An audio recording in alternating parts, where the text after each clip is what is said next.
The year has come to a close, and you know what that means. An obligatory top 10 games of the year list with a ton of angry comments complaining why their favorite game of 2014 did not make the list. Well, let me preface my personal list here with a few things. I usually rank games based on my overall experience, the gameplay, and the presentation. And also keep in mind I am a fan of all video games even if my channel doesn't show it. I have played most, if not all, mainstream games of 2014 on every single console except for the PS Vita. But without any more explanations, let's count down the top 10 games of 2014. Please don't be mad.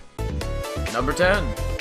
Pokemon Omega Ruby and Alpha Sapphire. Oh well, the game I call perfect is that Albert said, what a travesty. No. Pokemon Omega Ruby and Alpha Sapphire is an amazing game, don't get me wrong, and I am also a huge Pokemon fan. But the thing is, after playing Pokemon X and Y for so long, I have gotten pretty burnt out on the Pokemon formula. I've already caught all the Pokemon, got a 2000 rating on Battlespot, and flown my Mega Latias for hours. Honestly, the experience was getting tiresome after some time. For what it's worth, the game is a near masterpiece when you look at it from kind of an objective standpoint. The story is wonderful and gripping, the graphics are spectacular, and the music is divine. Not to mention the gameplay has been innovated in a way that is perfect for beginners and experts alike. Just after playing X and Y for so long, I can't help but feel like not coming back to Omega Ruby and Alpha Sapphire. I've let you down, dear May. Number 9. Captain Toad Treasure Tracker. I really adore toads, you know. I feel like they're among the most underrated creatures in the Mushroom Kingdom. What I feel like has really made the Toad race more widely adored was the addition of Captain Toad. In his very own game, Captain Toad navigates his way through various worlds that are not your typical run-of-the-mill Mario levels. These levels are huge puzzles that have the player constantly moving the camera to search for hidden passageways and treasures to get the Power Stars. I've never had more fun with a Mario spin-off game than I've had with Captain Toad Treasure Tracker. The visuals are stunning and the art style, taken directly from 3D World, is amazing. I've found myself constantly going back to puzzles and trying to get the best time for a lot of them. Plus, when you have a friend to help you play through the game, the experience only gets more enjoyable. Number 8. The Binding of Isaac Rebirth.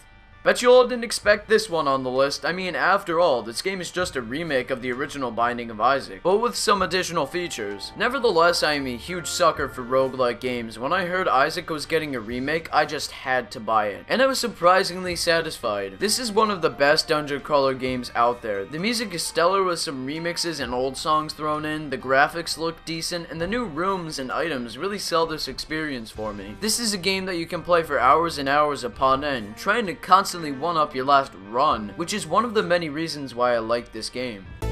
Number 7.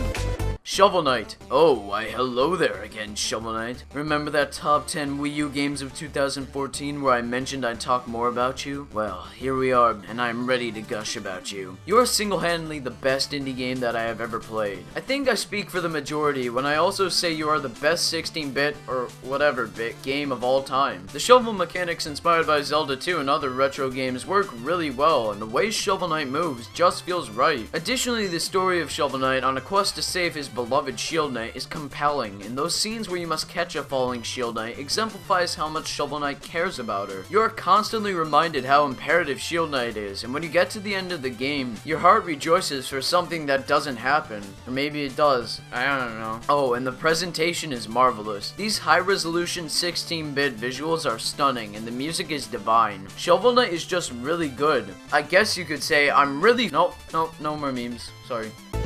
Number 6.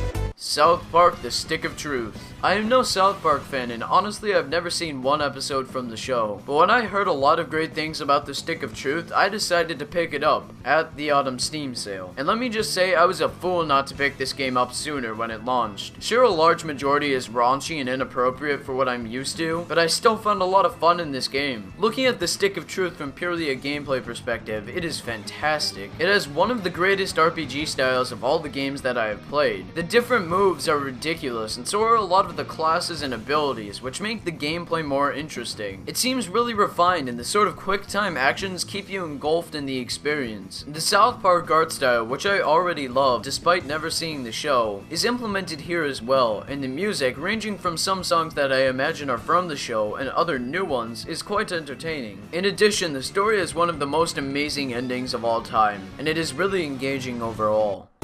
Number 5. Kirby Triple Deluxe. Back to cute innocent games, we have a great platformer for the 3DS. This new installment in the Kirby franchise may just be the best one yet. The new transformations really seem unique and new for a franchise that is over 20 years old. Plus, the level design seems innovative with the new 2.5D design and the motion controls. The visuals are some of the best on the 3DS too. The models for enemies and Kirby are truly a sight to behold on the actual 3DS. As for most games, my footage doesn't really give the game justice on the graphics department. And the music I'm playing right now doesn't give the game's soundtrack justice. I feel the best way to experience Kirby Triple Deluxe is playing it for yourself. Trust me, when I watched a Japanese gameplay video of this, I was kind of on the fence of whether or not I would buy it. But after playing Triple Deluxe, I can see what a great job HAL Studios has done with this title. Number 4. Child of Light. This game is truly one of the most amazing games I have played all year. The story, the music, the atmosphere, the art style, the everything. I cannot tell you how much I love Child of Light. Aurora's theme has to be one of my favorite songs in all of gaming, and I think all of the songs are delightful. The composer for this game deserves a tremendous amount of praise, and so do the artists. The watercolor 2D art style is quite beautiful and the backgrounds look stellar. Never have I played a game where it looks so simple and beautiful. Oh, and the gameplay is innovative and offers a new take on turn-based combat. The addition of the timeline, which determines when certain entities will, for lack of a better term, move, is interesting in the way it can be manipulated through such things as interrupting, different spells, and the firefly called Igniclius? I don't know. The combat always engages the player. There is never a dull moment in Child of Light, which is why I love it so. But the only problem is the game's length, which I really wish could be longer. However, the game is only $14.99, so I can see why it is so short. Number 3.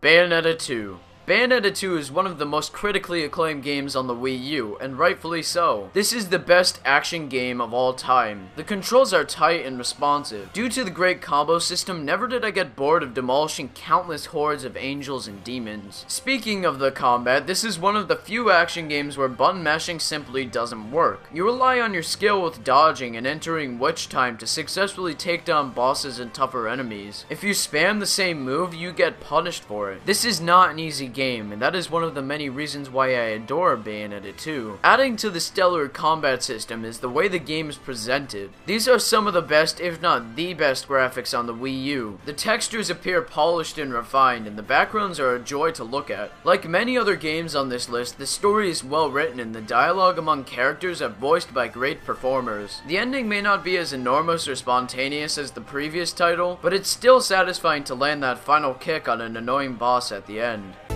Number 2. Fantasy Life. If you have watched my previous top 10 video about the 3DS games of 2014, then you already know why Fantasy Life is special to me. Well, let me expand on that a bit with some things I failed to mention in that video. After playing the game a bit more and completing the story despite getting sidetracked many times, I can say that this game is more amazing than I gave it credit for. If you didn't know, the game revolves around the player picking different lives, which are essentially classes, to master through a variety of quests. Mastering one life requires the player to complete a ton of quests, and in total, I have only mastered 3. The gameplay, which is a mix of an RPG and a simulation game, is entertaining and fascinating. The different attacks and enemy variety are all engrossing, and even the combat with cutting down trees, which is a real thing, is, for lack of a better word, fun. Additionally, the visuals in this game are surprisingly great for a game that was meant to be on the original DS, and the soundtrack is captivating. Some of the time, I just stand in the East Grassy Plains and listen to its stellar theme. And although the cutscenes rendered in 30 FPS are odd looking, Fantasy Life still runs well and never fails to deliver a smile to my face.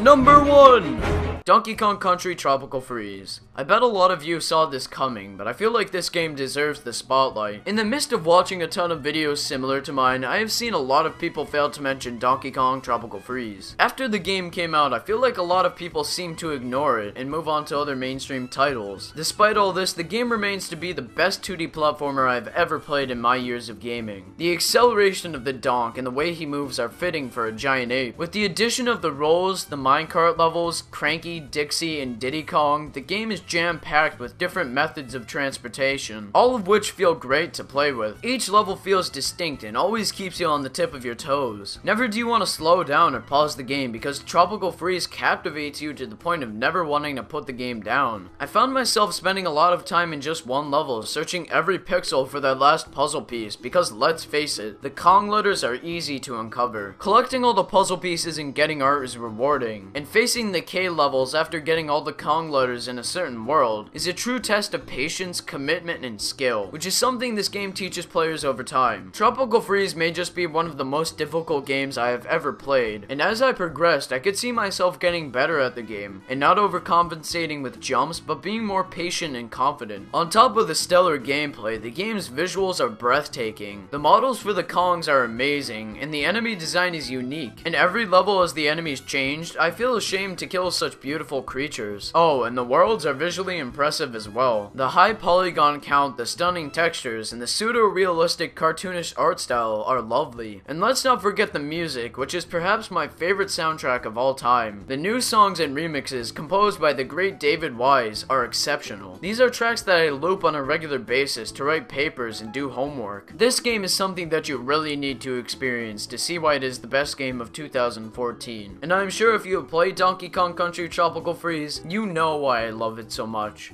And thus concludes my list for the top 10 video games of 2014. And if you disagree or agree with me, let me know in the comments below. I'm curious to see what your top 10 games of 2014 are. If you want to stay up to date on my most recent content, click the annotation above to subscribe to my channel. And as always, thank you so much for watching and take care. Have a wonderful day and goodbye.